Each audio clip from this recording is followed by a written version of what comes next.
What we have seen with the Royal Commission simply is that the banks cannot be trusted as worthy custodians of Australians' financial future, and they are divesting and will be out of our industry relatively quickly, with significant penalty and particularly in reputational risk. It's that reputational risk that has accelerated the advisor migration that we have seen. In the last 12 months, Bell Potter have been following the migration on a monthly basis on the majors. From July 17 to June 18, AMP has lost 248 advisors, ANZ 112, CBA 205, NAB 123 and Westpac 167. Collectively, 856 advisors have moved away from the big banks and the oligopoly that we have known and has dominated our industry. Money Management reported for the same period 12 months ago, 2017, there was some 600. So what we're seeing is an accelerated movement of advisors coming out of the bank and distribution lines. That 856 doesn't include, obviously, those of Dover advisors. Dover is a remarkable circumstances where 408 advisors were given 1 month's notice to find a new home. Unfortunately, 100 advisors were unable to do so within that unreasonable time frame. Whether that time frame was ASIC incentive or Terry McMaster is yet to be seen. What it did do, though, is undermined the confidence that many advisors have within large dealer groups. In our work at Forte Licensing Solutions, we are seeing the preferred option is to move to small dealer groups of collectives greater than less than 20. So there's a lot higher level of intimacy within all participants, or our self-licensing. The growth to self-licensing is best reflected by the time wait that we're now experiencing. 12 months ago, it would take 3 to 4 months to get your own license. Now it's taking 9 to 12 months. The biggest impact we're likely to see with regards to advisor retention with our industry is FASEA, the Financial Advisors Standard and Ethics Authority. The FBA did a survey of 3,393 advisors, of which 35% said that they were going to leave the industry due to FASEA and the requirement for a degree education. That equates to 8,700 advisors leaving. AFA research nominated that between 16 to 45% would exit our industry, or 11,000. Advisor rating survey suggested that more than 50%, or 14,000, would leave our industry. The greatest concern that participants have is obviously the time that needs to be invested in continuing education. 47% of our industry does not have a bachelor's degree. As a minimum, it is expected with the new requirements that there will be 642 hours of study required. 52% of our industry will be facing a minimum of 960 hours study over the next 5 years. It is suggested from the surveys that somewhere between 7,000 to 14,000 will leave our industry. What needs to be remembered, though, is when that 7,000 have left in the last 3 years, and UBS found that 14,724 had lost in the last 5 years. So, and this is at a period of time where we've had maintenance of valuations that we have known and understood for the last 15, 20 years or more. What I think is going to impact on valuations in the future is profitability. And we've never had a greater time to increase profitability, but also client engagement and service delivery as we have now. As seen by the Net Wealth Advice Tech report, we have a proliferation and significant amount of choice when it comes to technology. And I believe it's the greatest enabler to future profits is the adoption of this technology.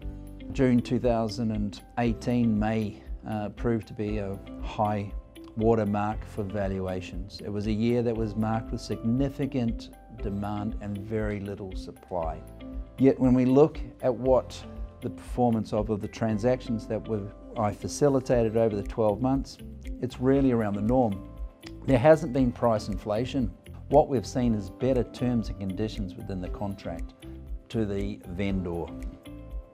That was up to July. What we have seen post is the immediate devaluation of grandfathered commissions. We've seen the banning or stopping by BT, Macquarie and MLC to their internal distribution. The FPA has nominated that it should be, is conflicted and should be eroded or removed over the next 3 years. It's certainly the Royal Commission's going to come out with a recommendation that it should be banned and deemed to be conflicted, or that there has been fees for no service.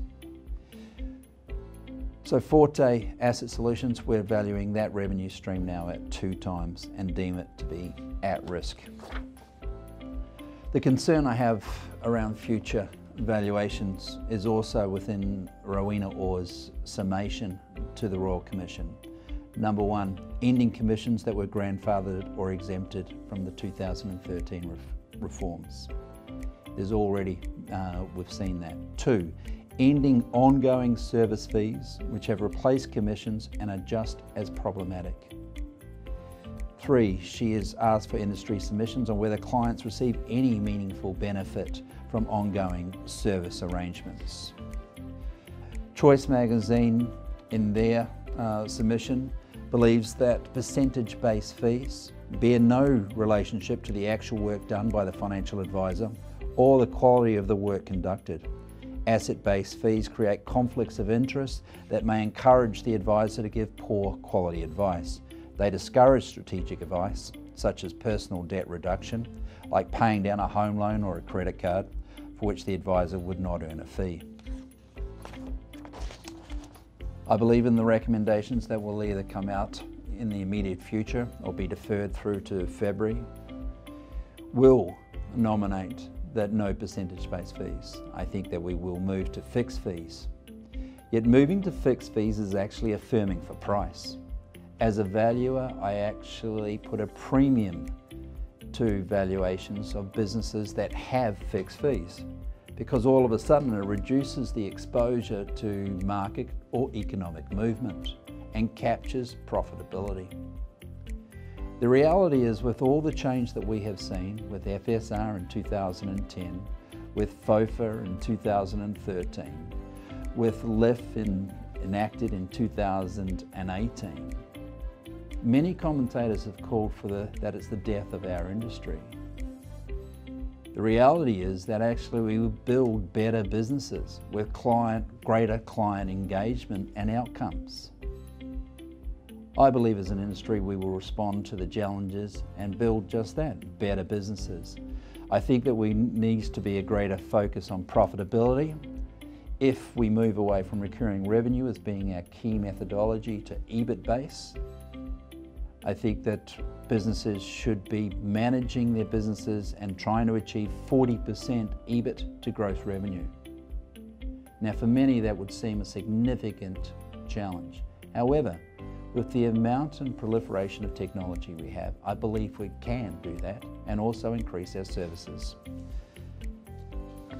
I do not see valuations falling from 3 times recurring to 1 times, but I do believe that those that cannot change will see significant depreciation. I believe business owners need to have a look at their own self, their energy levels, and whether they are equipped to move with the changes. So the future, I'm actually optimistic about. Yes, phase year is going to be a challenge for many, but remembering that there's also other strategies that can be employed as well, and it's not going to be full sale, it can also be succession. We've got talented new generation coming through. We're going to see well-funded, well-capitalised boutiques that will continue to grow. We will see the removal of banks from the advice, and I believe with that we will see the re-establishment of trust. I think future valuations may be more profit orientated, but I think we've got the greatest amount of technology available that we've ever had to be able to do that. Yes, we're looking at somewhere of 7,000 to 14,000 leaving our industry, but the average age of our industry has been 58 or more for a long time. We've always known that there was going to be the handing over of significant amount of wealth from one generation to another.